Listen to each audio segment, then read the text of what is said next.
Testing, testing. Good evening, ladies and gentlemen. It helps if I add myself to the stage. Thank you very much, John Pontorero. Thank you very much. He's actually on his Apple TV device. I'm going to use this account for the chat tonight. Thank you very much. Today's subject: what if we are ruled by mad scientists? And would you trust the science if we were? I'm hoping this one isn't too pedantic for everyone. I know I have a pretty intelligent audience, so I'm hoping it won't be above your heads. Some of you guys are smarter than I am, but hopefully it won't be too boring for everybody. Matt Chitwood, good evening. I hope you are doing well and that the goats are doing well. And yes, that copy of that song, I can't remember the name now. It's like part of the Conan theme, I think. Anyway, that was really wonderful, Matt. Thank you for sharing that. All right. It's been a hectic day. I'm, as always, a little discombobulated, but that's gonna be okay. Got about an hour and some to cram in hours and hours of material. Before I get too far ahead of myself, I do want to do one thing. See if I can do this without the echo.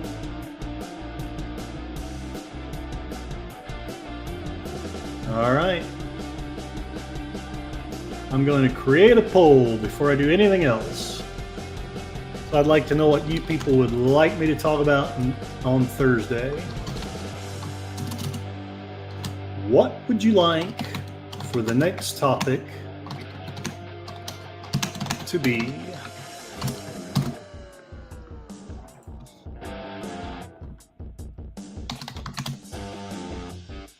More information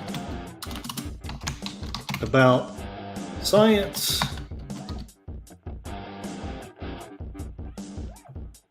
Matt Cheatwood, he says, there's clearly an attempt by at least a large portion of academia to subvert the respect Americans used to have for science and use it to create propaganda furthering their goals. That is correct. And I don't know if I'll put it that succinctly, but that is basically the topic today.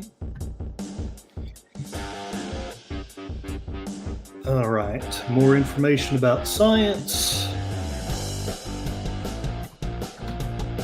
The decline in faith, in religious faith.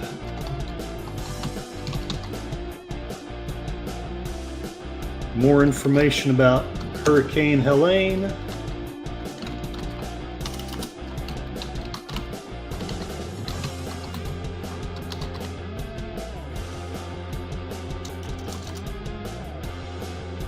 Sadly, it doesn't let me use more letters than this or different topic.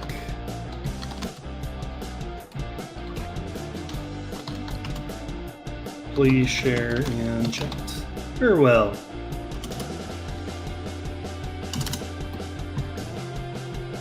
There we go. There is the poll. And so I put up the poll. It may not let me pin this. Let me pin the message for Netter. And now I have done all the housekeeping that I want to do, and I will get ready. The real story behind deleted scenes and Stormy Daniels. Oh, Fortuna, yes. Why can I never keep that in my head? And that is the link to it. If you want to listen to an amazing version of O Fortuna, Matt's left the link right there. All right, let's stop the music and we will get started, maybe. Okay, so I've been thinking that I'm probably talking about as much as I need to about the election, even though it's awfully close. I'm pretty sure that everybody has made up their minds, And all I'm going to do is just piss off more friends if I keep talking about it. I'm also sure that a lot of my friends are baffled about the road that I've gone down. Basically, if you want to understand it, listen to my channel and you'll know everything that you really need to want to know, probably more. John Ponterero voted today. Very good. And you sent me a picture of your I voted sticker on a tick cap. So that's awesome. That is awesome. And so I had kind of tried to figure out what I wanted to talk about, and I had started to think about talking more about the decline in faith. And then I realized that, one, some people may not care, and two, I don't know that I can make it compelling enough to make it worth y'all's while. But one of the things that has really pointed me down this road was the way that COVID was handled. Before I go too much further, so that hopefully YouTube does not ding me since I used that word in the first 8 minutes, I am not a doctor. I don't know what's best for you. I don't know how you should treat COVID. Please go to your doctor, do your own research, etc., etc. But as you know, I do feel like there was government overreach. And I wanted to do a little bit of an examination about that. Matt Cheatwood, not the election, but politics in general, the Constitution in particular, especially how Leo's, I'm not sure I understand what that is. I'm sorry for my ignorance. They violate civil rights so often, most people think it's normal. And yeah, no, that is at least a part of what I will get to if I get to everything. I'm going to be a little bit rushed because I have so much material and I doubt that I get to it all. What inspired me to do this was some of the stuff in law enforcement officers. Duh. No, you're not wrong. You're not wrong. And I watched a little bit of about that from a video today. That's part of what I might talk about depending on what you guys vote on. So by all means, please vote in the poll. Let me know what you'd like me to talk about. There it is. DJ Ronnie G, howdy. Welcome aboard. You not only made it, you made it very close to the beginning. And there it is. Cool beans. Oh, no, I don't want to leave the site. Goodness, good night. Okay. Some of my inspiration is some of the stuff I'm reading from the Dr. Phil book, We've Got Issues. The other part is a lot of my inspiration to go down the road that I've gone has not come from right-wingers. I think this might be what is baffling to my friends. It is left-wingers leaving the Democrat Party, saying that the Democrat Party is going down a wrong way that has caused me to go here. And one of the chief things that has done that was the way COVID was managed. And specifically with, I can't remember which one. I always get Brett and Eric Weinstein mixed up, but one of them was strongly influenced by the book, The Real Anthony Fauci by Robert Kennedy, who was my candidate and still he suspended it. How many here know what First Amendment auditors do? Ooh, I'm afraid to even find out. Enigma Severus, your next topic can be your narrow eyes. It's all good. And Matt Cheatwood, my good sir. Okay. So what I'm going to do is I'm going to talk a little bit about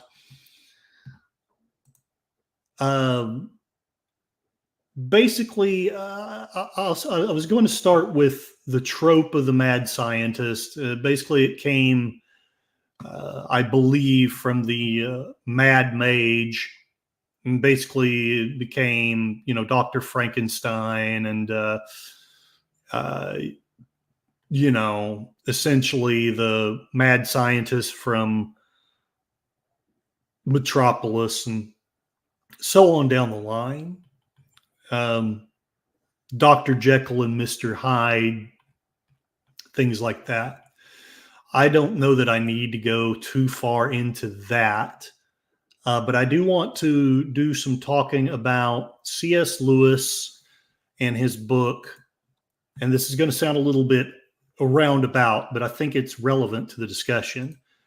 I know I've talked a little bit about it on the channel, and I'm not going to do this part of it justice. I could do a whole post just about his book, but I wanted to introduce it because C.S. Lewis wrote a book called That Hideous Strength, wherein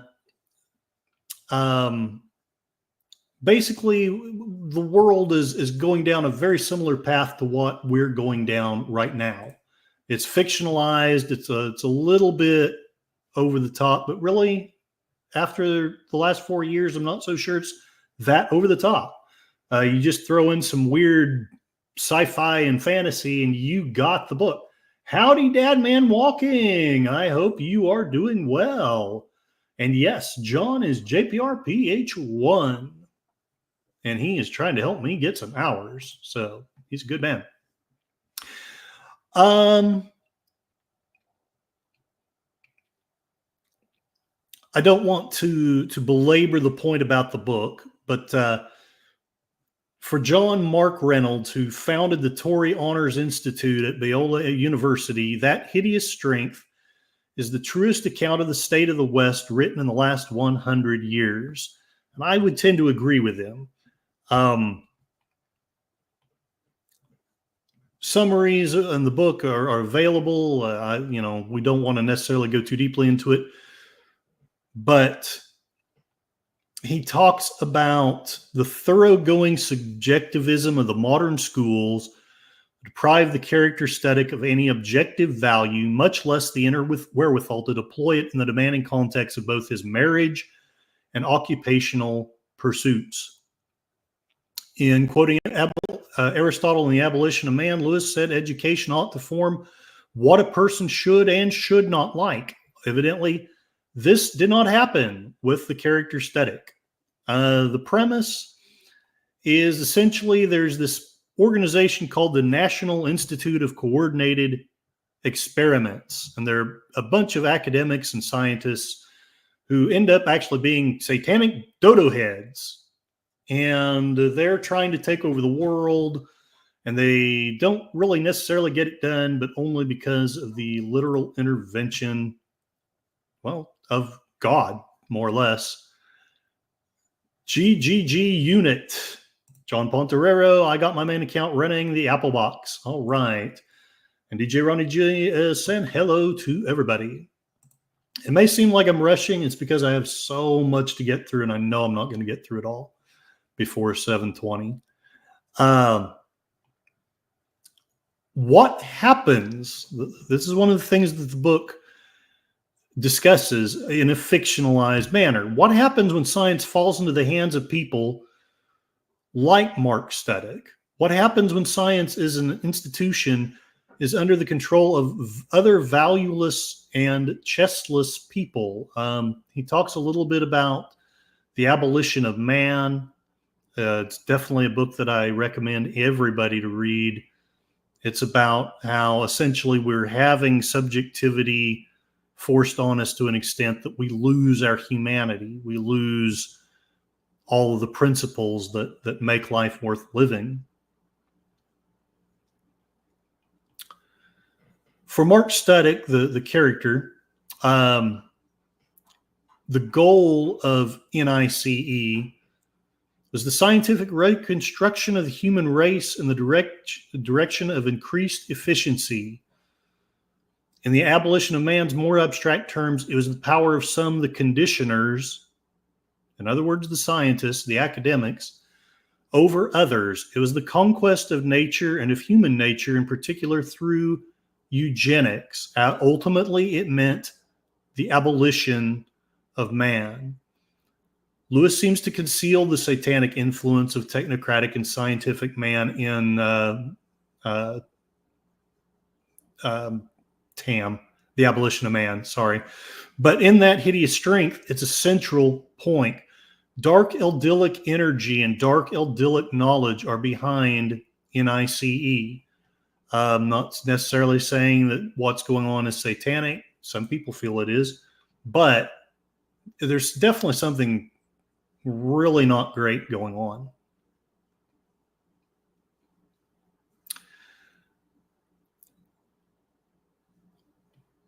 But that is, I'm being very quick about it, but essentially that is the book. There's a National Institute of Coordinated Experiments. It's a pseudo academic body that's actually political. It has its own police force. It has basically done away with freedom of speech, with the rights of property, with the rights of other people. The police love to just bully people. They're in it. As the chief of police says, only people go into this who are really happy to mess people up. Paraphrasing, not quoting.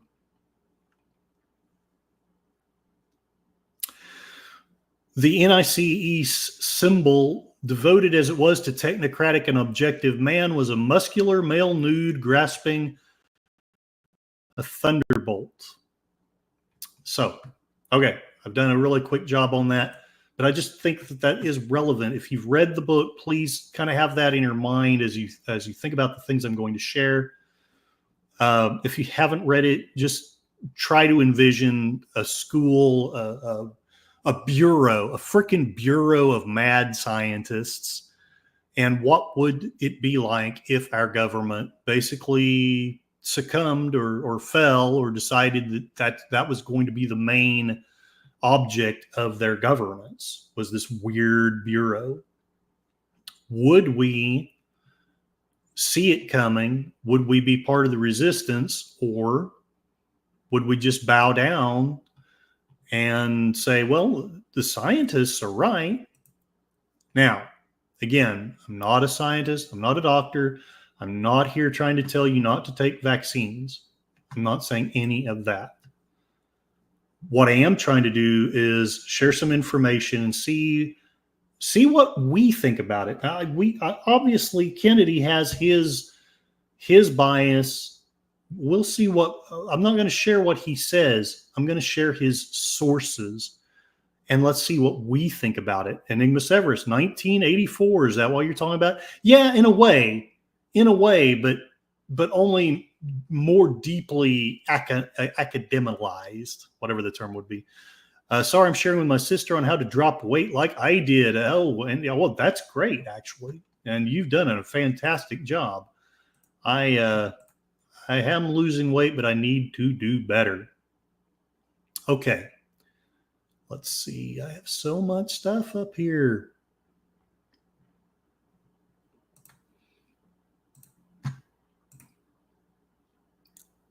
Okay. I don't know if it's going to let me share this or not. Yes, here we go. I didn't really know how best to do this. One of the first things that he says in The Real Anthony Fauci, one of the first things that he shares is that the CDC, and maybe you know this, maybe you don't, but they own patents. I'm not going to say that they shouldn't, but they own patents. They own patents to a lot of different, I mean, just dozens of different things. Your dreams were your ticket out. Matt Cheatwood, I can't recall the author of the book at the moment. They were fearful of man losing their humanity and becoming creatures of gears and levers, obediently performing the actions commanded by their masters. That does sound familiar. I know my copy of 1984, before my ex-girlfriend's dog ate it, had an essay at the back by Walter Cronkite, and he discusses two other dystopias. One was Brave New World. I can't remember the third one, but it kind of sounds like what you're talking about. Humanity had become very mechanized. The book Ordinary Men deals with men just going through the actions of obsoleting the Jewish race. Oh my gosh. Let me check this real quick. All right. So he quotes that there are 57 vaccines patented by the CDC. Now, I couldn't quite verify that. I looked on this site, but I kind of gave up counting after 20 some. There are more things than just vaccines. That doesn't necessarily mean that that's insidious or scary. That doesn't necessarily mean you shouldn't take vaccines. But it is one of the props of the evidence. We have governmental organizations that own patents on vaccines, allegedly 27. And I can verify by my count, I gave up counting at about 20. So whether he's accurate on it or not, I personally can verify there were at least 20 vaccines in this list. There's some other very interesting things. I may not have kept it up, though, because I was afraid it was too controversial. I will just simply suggest that you do a search, whether it's through Google or whether it's through Brave. I may have saved it on Brave. No, I didn't. Okay, never mind that. But do a simple search of CDC patents, and you may not come to the conclusion that the right-wingers are correct about all this stuff, but I hope you can look at it objectively and understand why some people might be concerned about this. I will share a little bit more of the stuff that was shared to help paint the picture. I did find one thing incorrect, and maybe it's not incorrect, but the internet being what it is, it didn't quite match up. He sourced the CDC budget. This is 2020. The figure that he quotes is higher, so he's either incorrect or there's some funny business going on, but it's still a significant figure. The CDC's budget, if you can see it down here, is $12,641,699, if I have that correct. Yes. It is, yes, 4 billion or 12 billion. Of that, $4,389,000,000 of that budget is vaccines for children. Now, again, I'm not saying that you shouldn't take them. 100%. Do what you feel like is best for your health, but I wonder how many of us were aware that nearly a third of their budget, it's not involved with, in fact, it's the biggest, it's almost the biggest thing here on the budget. The biggest thing isn't public health scientific services, not global health. It's not public health preparedness. It's not buildings and facilities. It's vaccines for children. And a third of their budget is for that. Now, that begs the question, does that mean that they're just terribly concerned about the health of children? Or is it possible that all these patents for vaccines that they have is giving them a monetary impetus to make sure that people are vaccinated? Yeah, and it's, let me put it this way. The Democrats were very upset with Matt Taibbi because he had a profitable motive for doing his journalism. I don't want to suggest that it's nefarious that CDC officials would have a profit motive, but I do want it. I think we have to be intellectually honest and point it out. And I have a little more evidence to go. I'm actually going through this quicker than I thought I would. John Ponterero, a lot of Kennedy's point is that information was not allowed to be discussed and shared because of censorship. Yep. And that's been nearly the main theme of this channel. And meow, meow, Moira Kitty, who continues to share incredibly interesting things about all kinds of topics. I'm not even sure which one I liked the best, but I was especially interested by the video you shared about the Israeli, was it an ambassador? Who basically was very insulting to the Irish army that was helping to keep the peace. John Ponderero, yep, that's just it. And that's been one of the things I'm hopping up and down about. The debate, to quote one of my friends, and I know it's probably unfair, but the debate has been had and won. I would suggest that it was never had. And I would suggest that if it was had, then maybe a different side would have won. Moira Kitty, oh boy, I'll say we shouldn't. We have no reason to trust them. 100% Moira Kitty in 1987. They made it nearly impossible to sue them if the shot screws you up. And I don't know if I'm pretty sure he has that. He doesn't have that in the first chapter, which is as far as I've read. And since you're here, I've decided, right or wrong, that one of the things that I want to do is to go through the book of Robert Kennedy, The Real Anthony Fauci. And I'm not going to present what he says necessarily. What I want to do is I want to take his sources. So this may end up being quite pedantic. I want to take his sources and see what kind of conclusions we as a community come up. Because maybe we'll come up with a different thing. Maybe we'll look at these sources and decide that Anthony Fauci was, in fact, a wonderful person. I doubt it, since he came up with a different conclusion, but it is possible that our objective thinking will come up with something different. People saying hello to and meow to each other. Miss Frosty, a beautiful day. Howdy, howdy. Thank you for showing up. Hopefully I share something informative and maybe even mildly entertaining. The discussion today is essentially, I've talked about a fictional book by C.S. Lewis about where academics and doctors essentially take over the government and it becomes an insidious and frankly a satanic thing.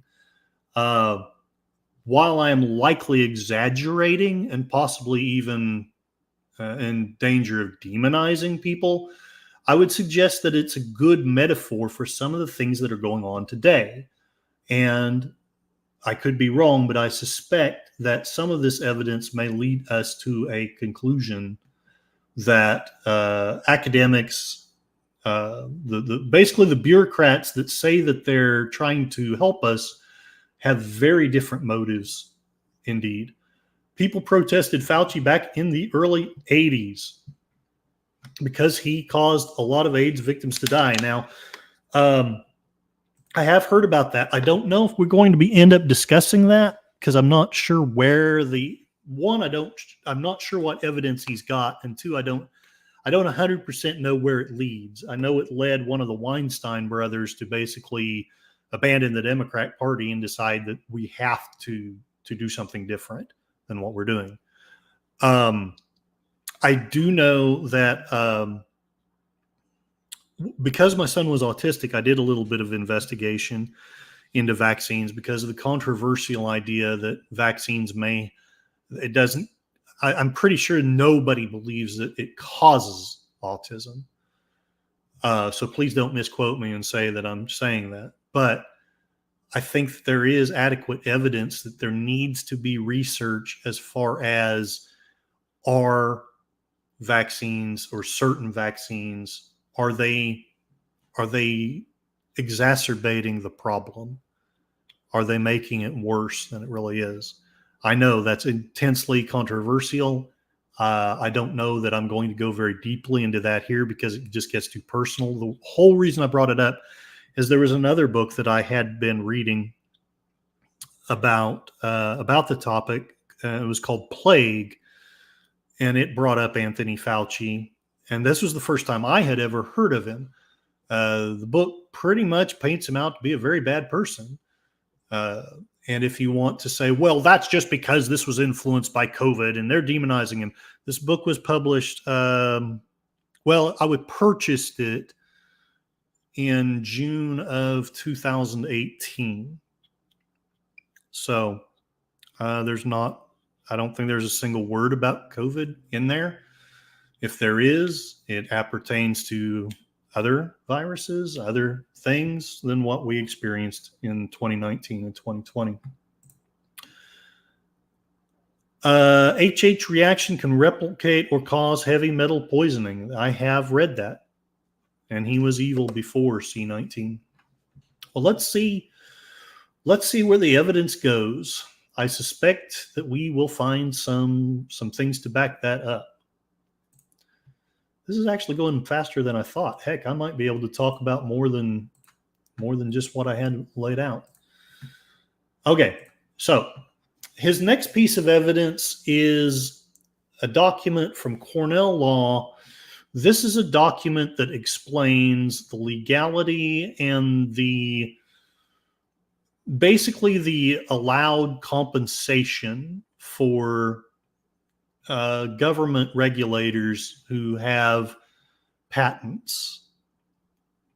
I'm not going to read the whole thing, but I wanted to point out this point right here. It would be A, paragraph 3. Any payment made to an employee under this section, I guess I'll read a little bit of it. Any royalties or other payments received by a federal agency from the licensing and assignment of inventions, and remember, we have established that there are a minimum of 20, and according to Kennedy, at least 27 vaccines whose patents are owned by the CDC or people who run the CDC. Any royalties or other payments received by a federal agency from the licensing and assignment of inventions under agreements entering into the federal laboratories under Section 371A, which is this title, and from the licensing of inventions of federal laboratories under Section 207 of Title 35. I don't mean to bore you with law. I'm just trying to establish this is basically the law that establishes that they can hold patents, which I have no problem with, and it establishes what their compensation is. And again, I honestly don't have a problem with that. I just think that it needs to be known and pointed out. These are not necessarily people motivated by anything other than money. Possibly they are motivated by other things, but money is a part of the motivation. And let's face it, that's true of all of us. We got to remember the Rush Limbaugh corollary. All of us are motivated by money. It doesn't necessarily make us evil. DJ Ronnie G says it was a sketchy mess. And yes, Moira, the shots can replicate. Why didn't you tell me we were going to talk about shots? I have a folder full of research. Well, send me anything you're comfortable with that you want me to share, what you want to share. Maybe we can, I don't know. We'll figure something out. But yeah, that's like I say, what my quest here is to go through the real Anthony Fauci book and share the sources that he's backing up his claims with and see where we end up going with it. DJ Ronnie G, I'd say that the government employees should relinquish royalties. And, I would not disagree with that. I know I'm sounding like I'm crayfishing, but I'm okay with them having patents. But 2020 made me wonder, one, should they be allowed? And two, maybe we should cap it deeper than we do. John Ponterero, I have a license to vaccinate. I'm lucky enough to work somewhere where I'm not required to do so. Yeah, I knew that, Moira. I know you well enough. I figured you had an actual file with papers. Enigma Severs, to quote the 2024 movie The Killer, money was a motivator. Until you have so much, you can buy a new life. Then it simply becomes the power of what you can control. And Moira says exactly. So The salient point that I want to share, and the part that Kennedy quotes, darn it, where did it go? It was right here. This third paragraph. Any payment made to an employee under this section shall be in addition to the regular pay of the employee and to any other awards made to the employee, and shall not affect the entitlement of the employee to any regular pay, annuity, or award to which he is otherwise entitled or for which he is otherwise eligible, or limit the amount thereof. Any payment made to an inventor as such shall continue after the inventor leaves the laboratory or agency. Payments made under this section shall not exceed $150,000 per year to any one person, unless the president approves a larger award. So, we don't know at this point what patents Fauci has or which ones he is basically attached to, but we do know that he's making up to $150,000 per patent. So let's just be very overly simplistic and likely unfair. Let's assume that he does have, let's say he has 10 patents. Well, that's $1,500,000 every year that he's making. So at the very least, he has an incentive to make sure that 1,500,000, again, that's an arbitrary figure. It may not be the accurate one, but he has an incentive to try to sell at least that 1.5 million in order to make everything that he can. Again, not necessarily making him a bad person, but we have to look at this objectively and realize he has a monetary incentive to be having vaccines spread out. And those who say otherwise, I think we've established just from this that you're kind of full of crap. Now, maybe he is a saint and money isn't the deal. This was the next piece of evidence that he presented. This is FDA at a glance. You will see human drugs. Basically, this is the distribution of their budget. So a huge amount of it is appertaining to drugs. Foods is the next. Tobacco, devices and radiological health, on down the line. You will notice this yellow line, okay? 100% tobacco, 66.7% of the human drugs, so on and so on.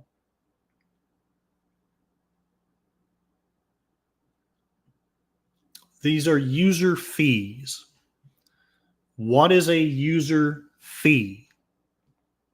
Well, you can look it up and maybe you'll find out that I'm wrong, but according to Kennedy, these are basically the fees. These are fees paid by the companies who are regulated.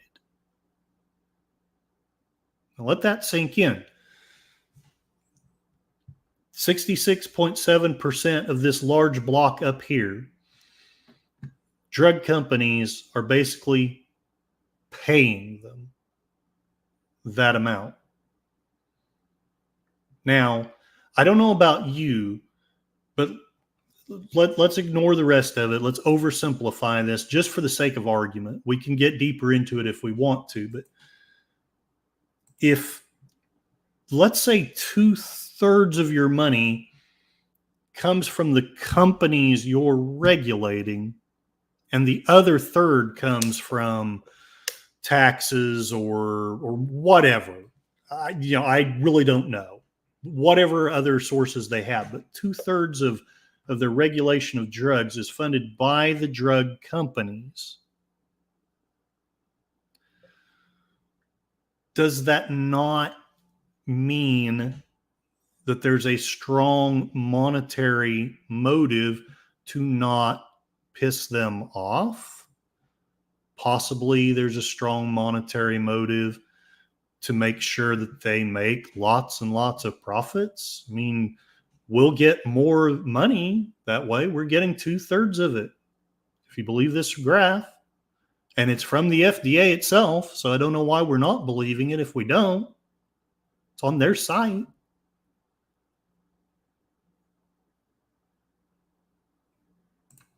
I want that to sink in, and let me know what you think about that. I'm going through this way quicker than I thought I would. But then again, I only have about 30 more minutes to go. The next piece of evidence that he brings up,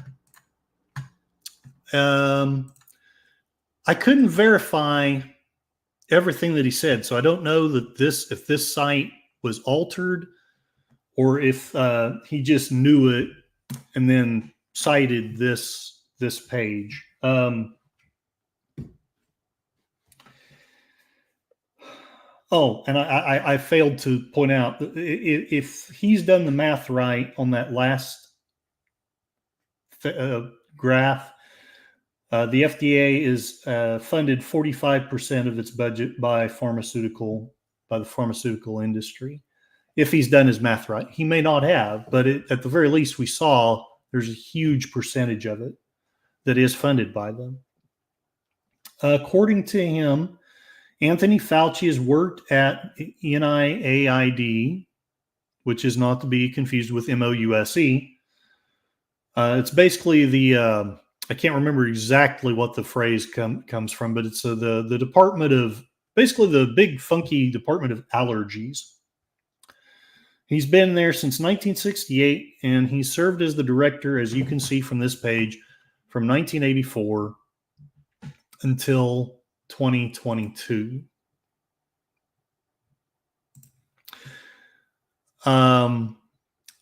I'll read a little bit of this. This is the pro-Fauci side. So we're going to be a little bit even-handed here. Maybe not much, but a little. He oversaw an extensive research portfolio, basic and applied research to prevent, diagnose, and treat established infectious diseases such as HIV, AIDS, respiratory infections, diarrheal diseases, tuberculosis, and malaria, as well as emerging diseases such as Ebola, Zika, and COVID-19. He's also led the NIAID research effort on transplantation and immune-related illnesses, including autoimmune disorders, asthma, and allergies. Dr. Fauci advised 7 presidents on HIV/AIDS and many other domestic and global health issues. He was one of the principal architects of the President's Emergency Plan for AIDS Relief, a program that has saved, according to them, more than 20 million lives throughout the developing world. I would suggest that Moira probably disagrees with that. Matt Cheatwood, I must confess my ignorance. We really need an American Javier Milei. I don't know who that is, and I feel like I should. I feel really stupid. I'm sorry. Gorillas Random Thoughts. Keep it down. I'm trying to nap. No, you must wake up. We must all wake up. Since you're coming on here, I'm basically ranting and raving about how the FDA and the CDC are funded in ways that people maybe don't clearly understand. Essentially, we've established from government websites, not from conspiracy websites, but from government websites, that 1/3 of the CDC's budget is children's vaccines. Cornell Law has a document on their site showing the law that says that government officials who own patents are allowed to make up to $150,000 a year on those patents. We've proven through government websites that at least a minimum of 20 patents for vaccines do belong to either the government or to their employees. And we've established that the FDA is roughly funded. We get that from FDA at a glance. Roughly 45% of its budget comes from the pharmaceutical industry. This doesn't prove that they're nefarious. These are all simply facts. You can make of them what you will. John Ponterero, everybody saying hi. Moira, thank you. Javier Milei lost the country's gold and won't tell people where it was sent. I think I know what you're talking about. Is that the guy in guy in Argentina? He cut the size of the government dramatically. I haven't heard anything about losing gold. Moira said, I'll try to find the article if I can later. I'm about to do a movie thing. Oh, and have fun with that. And if people are bored with me ranting about the CDC, please go to Moira, and have fun watching the movie. But for those of you who are happy to stay here, I'm happy to have you. Enigma Severus, the guy was paid to be a mouthpiece. You can watch V for Vendetta to learn how our own government caused a massive issue in order to try and change the trajectory and what we were doing. And this is something that baffles me. I have the very friends that I'm whining and complaining about, and God help you guys, I'm sorry about that, but you've seen the movie. You saw that that's what happened, but then when I try to point out that maybe that's what's going on here, I'm just crazy. Now, okay, granted, it's just a movie, but Javier. Okay, gotcha. Javier is pronounced with an H sound. Per de Severus, Matt Chewood, I want a government barely big enough to do the bare minimum. I would agree. Apparently, my keyboard doesn't like the J key. Matt Cheatwood, the bigger the government or any bureau, the more likely and able it is to victimize anyone it is able to. I would say that I concur. Basically, anyway, this is the National Institute of Allergy and Infectious Diseases. That's what it is. And how do you expect me to see that? It's right in front of me. Please, by all means, go to their website. Be fair to the guy. Read his side of the story. You know, I'm always going to be for fairness, even with people that I dislike. I may not always be fair to them, but I'm going to read this. He was the longtime chief of the Laboratory of Immunoregulation. He made many contributions to basic and clinical research on the pathogenesis and treatment of immune-mediated and infectious diseases. In addition, Dr. Fauci is widely recognized by delineating the precise ways that immunosuppressive agents modulate the human immune response. You can read more about that, although it is in a slanted fashion. So I will warn you about that. But you can read more about that in the book Plague.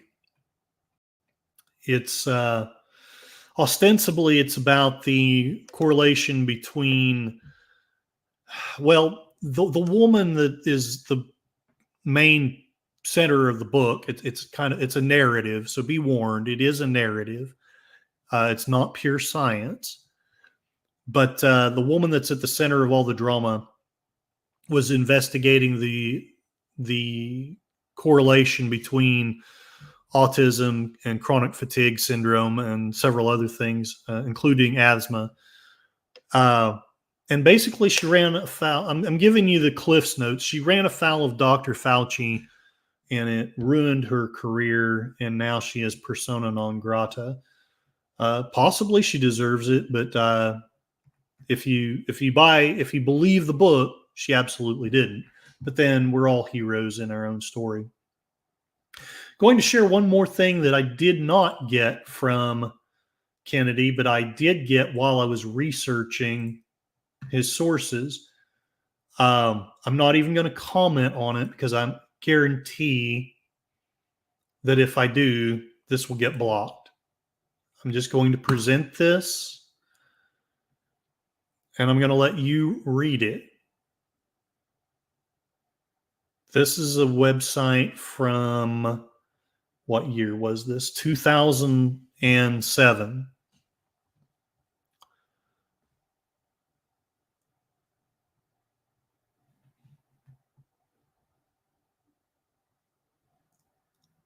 I will read this much. What this page is pertaining to, it is a patent. Let that sink in when you read what this is, because I'm not going to read it aloud. I will get struck down if I do. I probably will anyway. Assigned to the government of the United States. This is a patent. You can find it on that other page. Assigned to the government of the United States of America is represented by the secretaries of the Department of Health and Human Services. Now, again, I don't want to suggest that this is nefarious, but what I do want to suggest is if I'm a right-winger and I'm looking at this, I think I can be forgiven for thinking that there is at least a possibility that something nefarious is going on. This patent for this item is from 2007. So when you hear people say, well, that thing was not patented, maybe it was, maybe it wasn't, but we have a very similar patent to that thing from 2007. What do you make of that? Is it just conspiracy theory? Is it evidence? What do you think? Make up your own mind. I'm not here to do that. I'm just trying to present the evidence. I know I'm giving my slant, but that really is all I intend to do. Make up your own mind with the stuff that I'm sharing. Enigma Severus, some people are so asleep they don't want to see, they don't see when it really does happen. You know, in Forensic Files, a woman legitimately tried to off her husband like the movie No Country for Old Men. Oh, wow. V for Vendetta is inspiring. Remember, the 5th of November. The gunpowder treason and plot. I know of no reason the gunpowder treason should ever be forgot. And ironically, that's the election day today. Enigma Severus, movies are made from events in history. Some movies are not that far off from what is done. Gorillas, why the hell would I listen to the other side? No, I hear you. And I while I still strive to be fair, I don't know if you've noticed, but I'm less fair. My friend called me out on it because I basically said that the left is a big bunch of censoring dodo heads, and he said no. The Republican Party does more censorship, and I argued that was not the case. And then I did a mild post that may or may not have established that at the very least, the right does not censor more than the left, at the very least. The FDA are a nefarious group. Being a compounder, I have had to deal with their BS since 1990. They are fueled, and we just established that. We have it on paper. We have it from their websites, not from right wing. This is not from Alex Jones. Yes, I found out about it through Kennedy, but the information is from the government itself. They are fueled by big pharmaceutical lobbyists. Mikovits is way off. Possibly. Are you talking about the person in the book Plague? You may know more about it than I do because I haven't finished the book yet. Because, for one thing, I just don't know what to do with it. But I respect that. Enigma Severus, look at Nero when he blamed a specific religious group to get out of how he burned half of the city. And people believed some of her statements do not pass the sniff test. I just left the subway tunnel, so I may be a bit behind. No, that's okay. And Mikovits, I mentioned her in passing, and frankly, maybe I shouldn't have. The reason I brought her up is she says some very non-positive things about Fauci in her book. And while you can say what you want about her, you can say that she did it later, but you can't say that she was talking about COVID in that book because I bought it. Not only was it published, but I bought it before all of this happened. So all I'm really trying to establish is that there have been people, basically Fauci has had people criticizing him before COVID.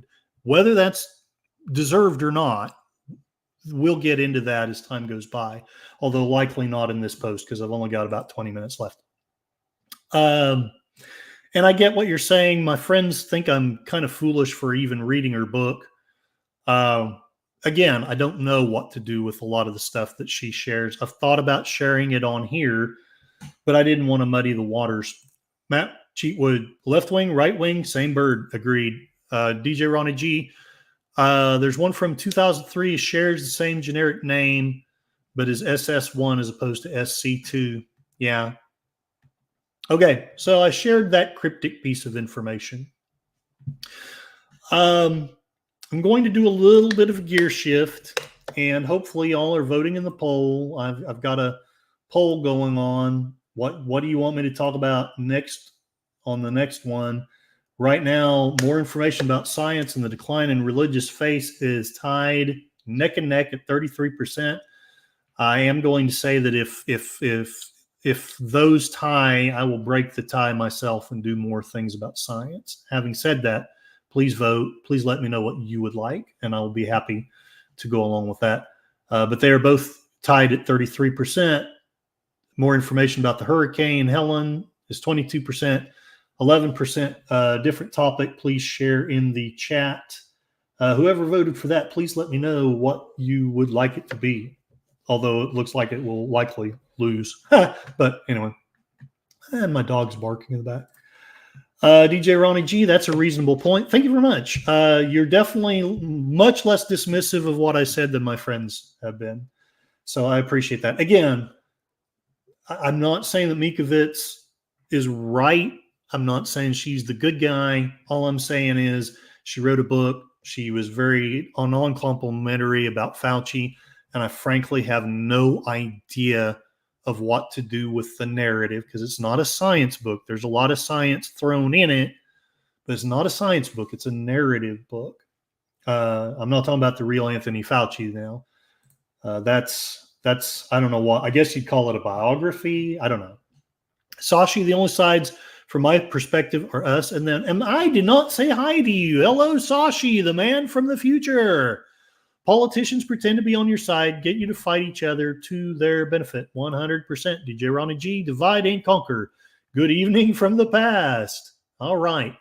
So I'm going to talk a little bit about politics, which may be a mistake, but I'm going to do it because it is science related, and it's related to why people aren't trusting the science like supposedly we should. Enigma Severus, did my Nero comment get blocked? Wait, did it? I know you said something about Nero, but did I share it? I know you said something about Rome being burned, and yeah, look at Nero. He blamed a specific religious group to get out of how he burned half the city, and people believed, but that's all that's come through. So if your next comment was blocked, my apologies. I promise that wasn't me. And we changed subjects. Yeah. But no, it's a valid point. Nero blamed the burning of Rome on Christians. Not saying you have to be Christian, but it is a historical fact that he did that. And basically, people were happy to put the blame on them. I don't know if y'all remember this. I'm not going to go too deep into it because I have only minutes to deal with this topic.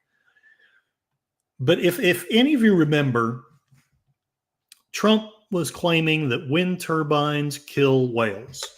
And this was back when I was vociferously anti-Trump, and let's face it, whether you're for Trump or not, he says some crazy shit. He just does. We have to own that and admit that. Now, some people will say, well, he does it for brilliant reasons. He's trying to make a point. I mean, you can defend it if you want to, but I think it's fair to say that while we may or may not support him, we have to own he says some crazy shit. This was one of the things he says. I don't want to get too deeply into it because I want to spend more time on what I'm about to talk about, but this segues into it. There was a lot of criticism here. There's a whole page of it right here. No, wind farms aren't driving whales crazy. That's the New York Times. The complicated truths about offshore wind. This might actually be more centrist. I don't know. But anyway, Scientific American, science is clear. Offshore wind isn't what's killing the whales. That actually might be a good article to go into. I haven't read it, though. I'm going to be honest. I just wanted to share with you, remind you about, he said it, and he got a lot of flack for it, and I thought he was freaking crazy because, well, I'm about to get into that. Because my view, I'm not saying my view has changed, but I've learned some things that make me understand maybe he may not be right, but maybe he's not crazy to say it. My neighbor's cat is a government agent. He keeps stopping me from typing. Yes, it is Russian agent. And many rubles were shared to make sure you do not share topic, comrade Tovarish. Okay. Sadly, I do get too much of my stuff on Twitter anymore. That's because basically I can go on there and be a right-wing maniac. And while there might be the worst I've gotten so far has been people have added context to this. And I'm okay with that. I just don't want to be friggin' censored. And I resent the nasty grams from the big tech corporations themselves. I don't think that they have the right to censor me when it should be. If one, there shouldn't be censorship, but two, if it was legitimate for COVID to be censored, it should be censored by doctors, not technicians.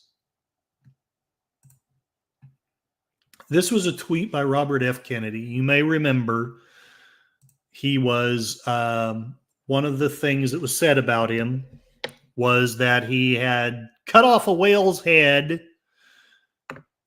strapped it to the top of his car, and driven home with it and added it to his collection. I have friends that believe that. I would just posit, one, how difficult that would be, and two, why I don't care if you're a Kennedy. You're telling me he can drive the miles from the beach to his home with no cop pulling him over and saying, hey, you got a freaking whale head on the top of your car? Don't insult my intelligence. Don't insult my reason. He tweeted this: another captive agency weaponized against White House critics. Now, obviously, he's going to defend himself. Let's see what he says. NOAA launches an investigation of a 30-year-old carcass. They're taking it so seriously, they're investigating him while allowing offshore wind titans. And that's when I paused. I was like, all the time I've been thinking Trump was an idiot, I was thinking he was talking about windmills like here in Oklahoma. And I was thinking, how in the holy hell can a windmill thousands of miles from the ocean have anything to do with a whale? And I read this and I'm like, wait a minute. There's offshore wind? I never knew that. Let's see if we can learn something here. Maybe we don't, but I know I've got about 10, 15 minutes. Offshore wind titans to harm whales, including the critically endangered North Atlantic right whale.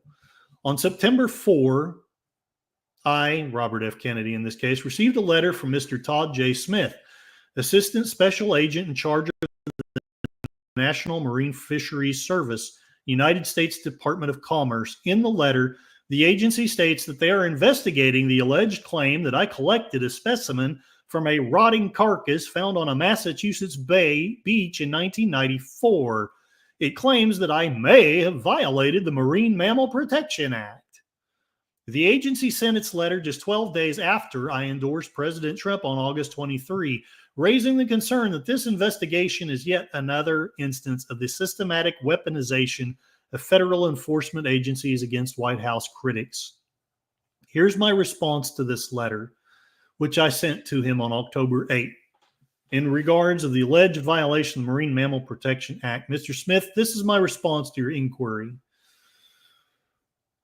I never collected a whale specimen in Massachusetts or transported marine mammal specimens across state lines, nor do I have such a specimen in my collection.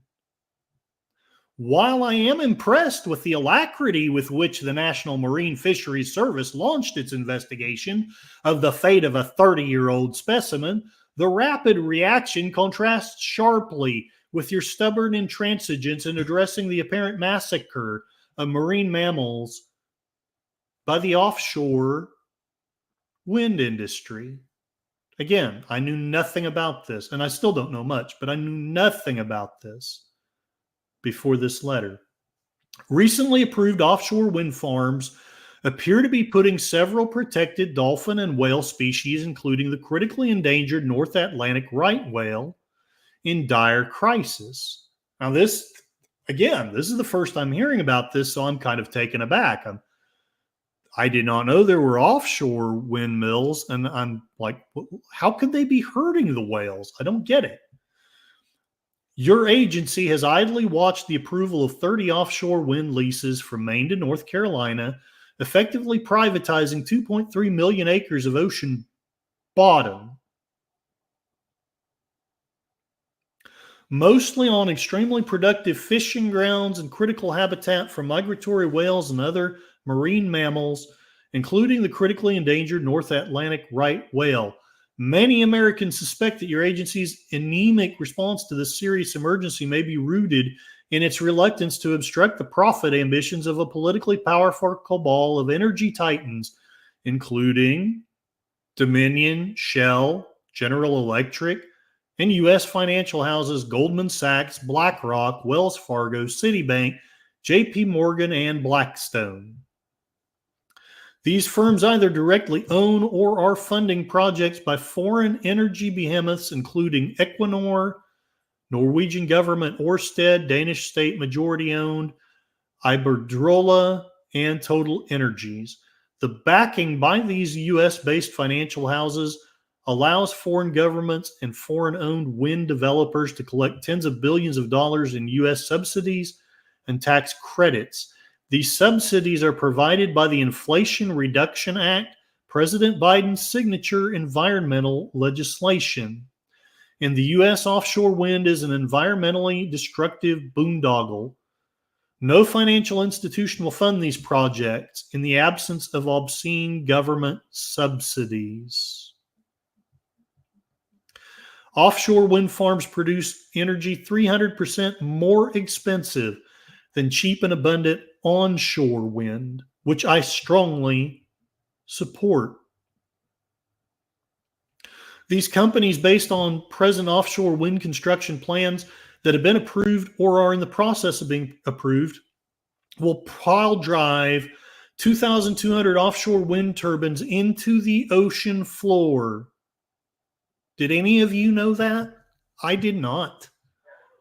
At intervals of 1 mile or less across 5,816 square miles. Each turbine with blades will be approximately 1,000 feet tall, on par with the height of the Eiffel Tower. The advent of the first wind project on Block Island and the arrival of seismic survey boats in 2016 and 17 were coterminous with an alarming uptick in unexplained whale deaths so unusual that the NOAA Office of Protected Resources declared 3 unusual mortality events, one for humpbacks, one for minke, and one for North Atlantic right whales. The North Atlantic right whale has a total population of fewer than 360 individuals, so every stranding poses a threat to its total extinction. Prior to the inception of increased seismic survey and construction, none of this is anything that's been shared. Or at least I haven't heard it. All I heard was a bunch of mockery. Windmills are killing the whales. Oh, you dumbass. Prior to the inception of increased seismic survey and construction activity, and let's face it, you have to build the damn things. Don't you think that would impact the environment? I'm just suggesting.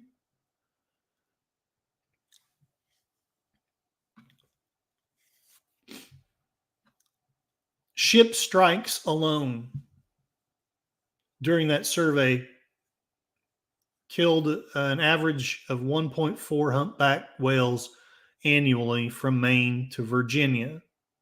So, I mean, okay, fine. It's only one a year, but they're an endangered species. We watch Star Trek movies and praise Captain Kirk for saving them. But when Trump talks about it, he's just an idiot. Have you checked your neighbor's cat by dissecting him? He will have microphones. Yeah, they're running pylons into the seafloor. Sometimes they float and are anchored. Hail, shave the whales. Yes, Tim, thank you very much. You're at the tail end, and I'm kind of rushing because I want to get done soon.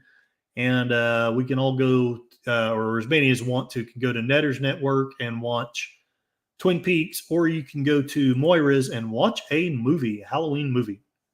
Sashi, if only they could harness energy from the hot air coming off of politicians, follow the money then, yes. Pray for world peace. Dominion, it's the changelings. And John Ponderer, after a while, I started thinking that his wild claim to have something behind them. And this is the very first time I've ever thought that it might. And I don't want to drink the Kool-Aid too much. Just because Kennedy said it doesn't necessarily mean that it's true. But it's definitely given me a perspective that I haven't had shared with me before. 26 humpbacks stranded from Maine to North Carolina in 2016, 15 more stranded from January to April of 2017. Of the 20 humpback whales that were necropsied from that time period, 10 of them were ship strikes. There was no increase in shipping during this period. The only thing that changed was a flurry of offshore wind survey boats. Mass deaths have increased in lockstep with expanding exploration and construction activities. In the 13 months beginning in December of 2022, there were 85 large whale strandings on the East Coast with 0 entanglements. A total of 109 large whale deaths occurred from December 1, 2022 through June 6, 2024, mostly within range of offshore wind survey and construction vessels. This amounts to an average of 5.7 dead whales a month for 19 months, a record number of dead whales, the likes of which have not occurred in a lifetime. Hundreds of dolphins and porpoises have also died. Only last month, a dead humpback washed ashore on Block Island in the vicinity of the Revolution Wind Farm, and a dead fin whale landed in Koopsigi Beach on Long Island. In September 2020, 17 environmental groups conveyed to NMFS their profound concerns. Last thing I'm going to share, and then I'm going to call it a stream, because I know I got to call it a stream soon if I'm going to get to Netter's. Dang it, I don't want to share that again. I want to share this.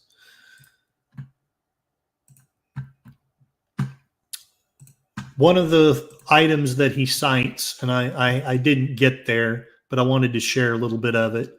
The Marine Mammal Commission has reviewed the application submitted by Ørsted Wind. The commission received from National Marine Fisheries Services. Anyway, as such, the commission believes the issuance of an incidental harassment authorization for the proposed activities is unnecessary. Basically, they're saying this is not hurting the whales. This was the response of Miss Jolie Harrison, Division Chief, Permits and Conservation Division, Office of Protected Resources, from the National Marine Fisheries Service. We're writing to express our profound concern regarding flaws in the incidental harassment authorizations issued by the National Marine Fisheries Service for marine site characterization surveys required for offshore wind development. Our organizations are united in support of responsibly developed offshore wind energy as a critically needed climate change solution. We have long advocated for policies and actions needed to bring it to scale in an environmentally protected manner. We are heartened to see that in some instances, developers are going beyond substandard NMFS requirements to adopt more protective measures, but NMFS should require even stronger protections of all developers. Since March 2018, our group has submitted 12 comment letters or proposed IHAs for marine site characterization surveys associated with 12 offshore wind lease areas. In these letters, we consistently identified recurring flaws. Congress enacted the Marine Mammal Protection Act, because certain species and population stocks of marine mammals are or may be in danger of extinction. The statute seeks to ensure that species and populated stocks are not permitted to diminish beyond the point at which they cease to be a significant functioning element of the ecosystem.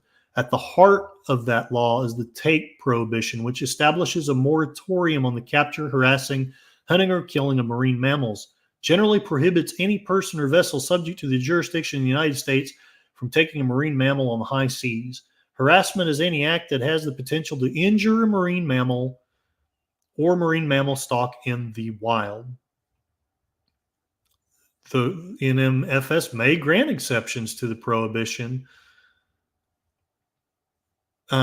Basically, I won't have time to read the whole thing, but essentially she talks about at least 31 animals are known to have been killed since 2017. An additional 10 have been documented with serious injuries that will not survive. These 41 animals represent roughly 10% of the population. Moreover, these documented serious injuries and death only represent a small fraction of the whales that are injured or killed. Of great concern is that females are more negatively affected than males by the lethal and sublethal effect of human activity. Basically, I mean, feel free to look this up and read it yourself, but we're granting exceptions to these great big companies. And look, it may not just be the big companies, but I think it's interesting that at least Kennedy is suggesting that the only thing that's really changed is the surveys and the building of these windmills. And something is causing a great, a larger percentage of whales to die than has been happening in a lifetime. Now, you want to tell us that climate change is real? I accept it, but you're going to tell me that just because Kennedy talks about this, it's not true. I would suggest maybe we should all do our research. Don't trust the science. Trust your eyes. Trust your research. I'm going to read the chat and then call it a stream. Sashi has actually heard of them. Being a science nerd, all these alternative energy sources have issues we don't know about. Tim, so when I was walking in DC one time, it was cold, got up to the Capitol Hill, it got hotter. Must be all that hot up there. Exactly. Enigma Severus, I still argue that a megalodon exists. It may not be the specific species, but I bet there's a 50, 70-foot shark out there just chilling. I have no idea. It wouldn't surprise me. There's a lot of things in the deep seas we don't know about. We still not fully discovered 90% of the ocean. I blame Sashi and his wasting time at his vision shop. Sashi accepts all blame. Connie Cleary, sorry I'm late. That's okay, Connie. I'm about to call it a stream, but thank you for showing and leaving a comment. You are a wonderful person. We've been talking about how possibly things are not as cut and dried when it comes to quote unquote trusting the science as we have been told. Enigma Severus is over deleted stream. He has not started. I'm jumping between the two. Matt Cheatwood, big companies can afford to pay the permits and fines. They benefit from the existence of regulations smaller companies cannot deal with. Sashi unintended side effects are studied in complexity theory, chaos theory from Jurassic Park. Very good. I am going to call it a stream. So, you learned something. Again, I'm not telling you not to take vaccines. I am not telling you that vaccines are bad. But I am telling you that there are things that we're not being told that maybe adjust the narrative at least a little tiny bit. Let me check the poll before we go. I'm going to end it. Oh, 50%. Wow. Okay. So 50% want me to talk about the decline in religious faith. So I will table this discussion and come back to it later. The Thursday, I'm going to talk about the decline in religious faith. Dang it. I closed the poll too soon. But 50% of you want me to talk about that. So that's what I will do. Oh, yeah, here it is. Decline in religious faith, 46%. I guess somebody voted right before I closed it. 30% more information about science, 15% more information about the hurricane, and 7% want a different topic altogether. I'm going to cut my spiel down because I want to get to netters and give you all the chance to as well. But I do want you to know. Yeah, Tim, wait for the 3 a.m. votes. Exactly. I am going to say this much. There's a lot of things we're not being told that maybe if we were told, it might impact the decisions that we make. Take the vax with that soft corn happening. With science, just because you can doesn't mean you should. Agreed. See you soon, and wait for the 3 a.m. votes. But know this. In spite of what you're being told, you're not going mad. You're going sane in a world gone mad. Thank you very much, John. I hope all of you have a great time, and I will see you over at Netters, Deleteds, all those wonderful people who are showing Twin Peaks Returns.